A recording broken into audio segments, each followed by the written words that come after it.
राधे राधे, जय श्री कृष्ण। मेरे पास इस प्रकार के बड़े सारे प्रश्न आते हैं कि हमें अपनी कौन सी राशि माननी चाहिए।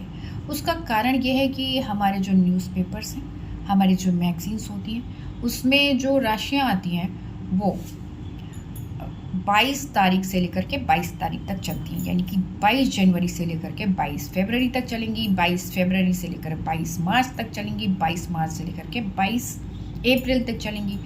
अच्छा, जब हम उसके अलावा उसमें ये भी दिया होता है कि हमें किस अक्षर से नाम है आपका, उसके आधार पर भी राशियाँ होती हैं। तो अब प्रश्न ये उठता है कि हमें राशि कौन सी माननी चाहिए। और जब हम पंडित जी के पास जाते हैं तो हमें पंडित जी दूसरी राशि बताते हैं। तो उसका मेन जो रीज़न है, दोनों ही चीज़ें सही हैं, दोनों ही जगह अपनी अपनी तरफ से ठीक है।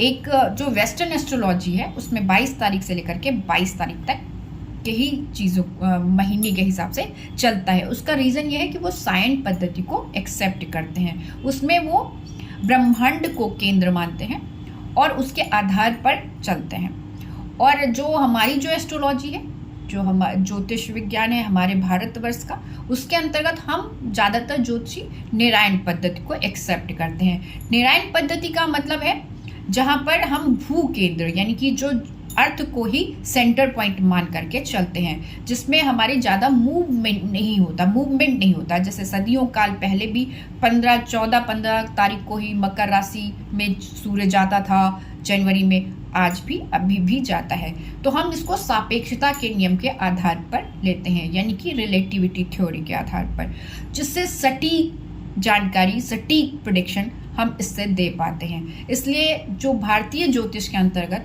जो सूर्य की जो राशि है, सूर्य सन साइन है, वो 15 से 15 चलती है। और वेस्टर्न जो एस्ट्रोलॉजर्स होते हैं, वेस्टर्न एस्ट्रोलॉजी में 22 तारीख से 22 तारीख तक चलती है। उसके बीच में जो सायन और नारायण के बीच का जो भेद होता है वो 22 से 23 डिग्री के बीच का डिफरेंस आता है।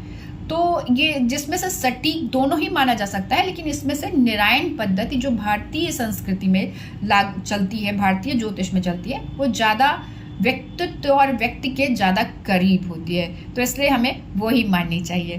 धन्यवाद।